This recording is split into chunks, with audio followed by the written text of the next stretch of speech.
लोग सब जा सकते हैं, सारा तमाशा खत्म हो गया। Please just leave. Come on Mahapara, they all are your guest. ऐसे कैसे तुम इन्हें बेच सकते हो? तुम्हारे लिए आए यहाँ पे। गेस्ट हैं तो मैं क्या करूँ? हाँ क्या करूँ मैं? क्या चाहती हो तुम?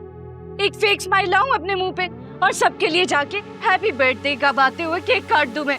Sorry, I can't do that. तुम पता चीफ गेस्ट कौन थे? मेरे डैड। एक दिन नहीं 10 दिन की तैयारी की है मैंने। इतने आराम से उन्होंने कह दिया कि सॉरी बेटा, I am busy, I can not come. सब मुझसे झूठा प्यार करते हैं, सब नाटक करते हैं मुझसे मोहब्बत का। आप सब जा सकते हैं।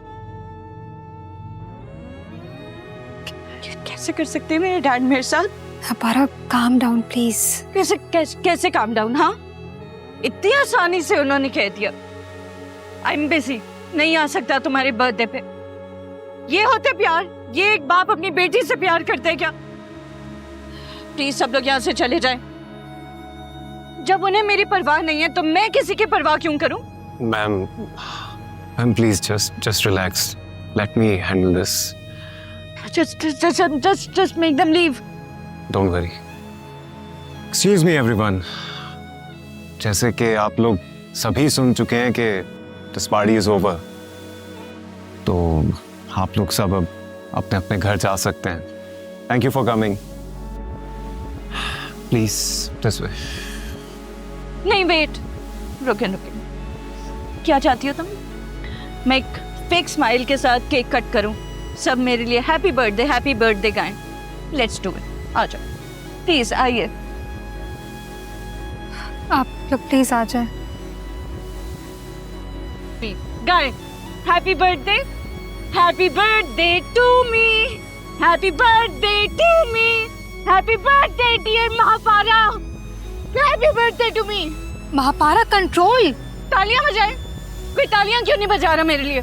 चले, बस ये गिफ्ट लेके आने थे आप लोगों ने। कोई नहीं प्यार करता मुझसे। पार्टी इज ओवर, आप लोग सब जा सकते हैं। Thank you very much for coming. अब आप लोग जाएं, प्लीज चले जाए यहाँ से। देखिए आप। अस्सलाम अलैकुम दोस्तों, जैसा कि अब देख रहे हैं, आज हम बात करने वाले हैं ड्रामा मेरे पास रहो तुम की। अगर आपने अभी तक हमारा चैनल सब्सक्राइब नहीं किया तो अभी कर लें, क्योंकि यहाँ आपको बेहतरीन पाकिस्तानी ड्रामों की मुकम्मल और दिलचस्प कहानियां मिलती हैं। चलिए चलते हैं आज की कहानी की तरफ। अनीस एक अहम मामला तय करने के लिए सामने बैठा था। बात पैसों की हो रही थी। पहले 5 लाख, फिर 10 लाख, फिर 50 लाख का अंदाजा लगाया गया, मगर आखिरकार फैसला तकरीबन 1 लाख रुपए पर आकर रुका।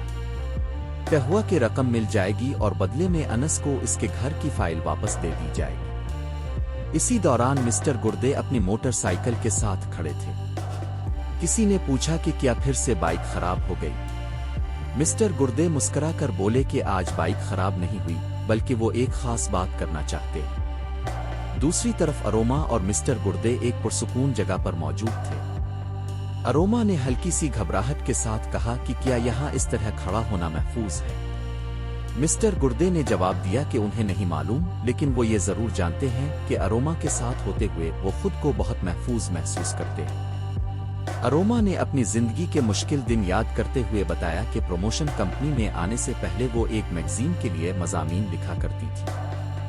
इस दफ्तर के करीब से वो हर रोज गुजरती थीं और हर बार यही सोचती थीं कि क्या कभी उनकी जिंदगी भी बदलेगी। फिर एक दिन किस्मत ने करवट ली, अरोमा को नई मुलाजमत मिली और उनकी जिंदगी का रुख बदल गया। अरोमा ने जज्बाती अंदाज में मिस्टर गुर्दे का शुक्रिया अदा करते हुए कहा कि वो नहीं जानती कि उनका एहसान कैसे उतारे। इस पर मिस्टर गुर्दे ने मुस्कुराते हुए कहा कि शुक्रिया उन्हें नहीं बल्कि अल्लाह ताला का अदा करना चाहिए, क्योंकि वही इंसानों की जिंदगियों को खूबसूरत अंदाज में जोड़ देता है। अरोमा ने मजाक में कहा कि अगर कभी उनके काम में कोई रुकावट आई तो वो अल्लाह से दुआ करेंगी कि सब कुछ दोबारा ठीक हो जाए। मिस्टर गुर्दे भी हंसते हुए बात को आगे बढ़ाते हैं। कुछ देर बाद अरोमा ने उन्हें अपने कमरे में बुलाया।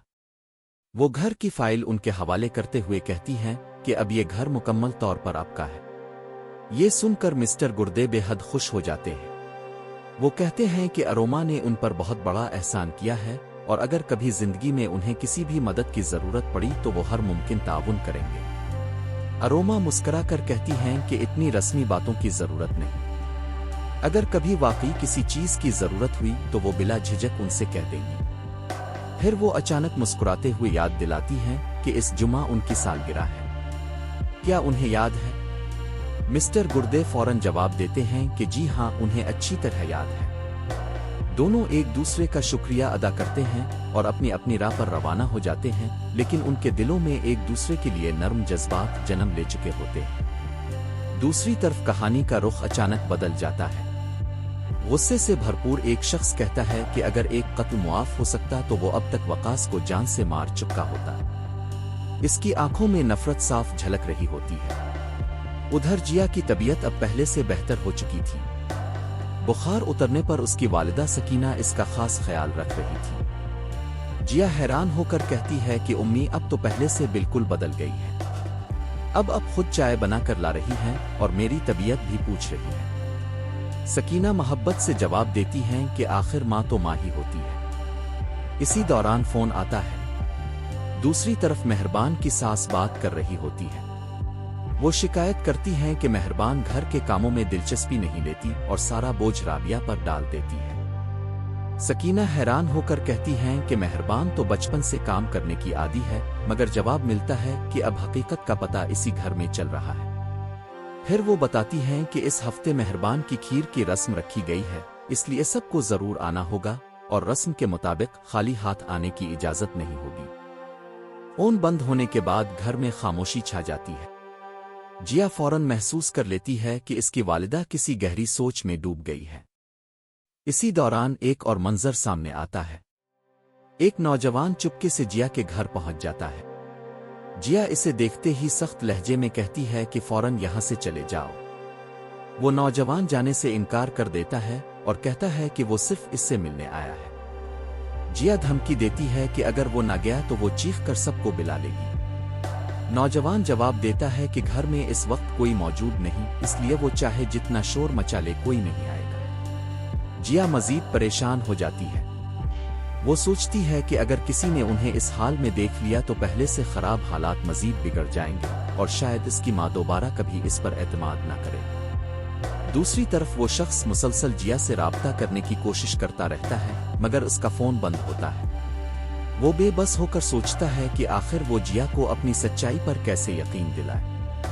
कहानी के आखिरी मंजर में एक नौजवान खुशी से अपनी माँ को घर के कागजात देते हुए कहता है कि अब कोई भी उन्हें इस घर से नहीं निकाल सकेगा। माँ अल्लाह का शुक्र अदा करती हैं और कहती हैं कि उन्हें पहले ही यकीन था कि अकरम झूठ बोल रहा था। आखिर में नौजवान एक हैरान कुन इंकिशाफ करते हुए कहता है कि इस सारे मामले के पीछे असल किरदार महापारा थी। ये सुनकर सब हैरत में डूब जाते हैं और कहानी एक नए और दिलचस्प मोड़ पर पहुंच जाती है।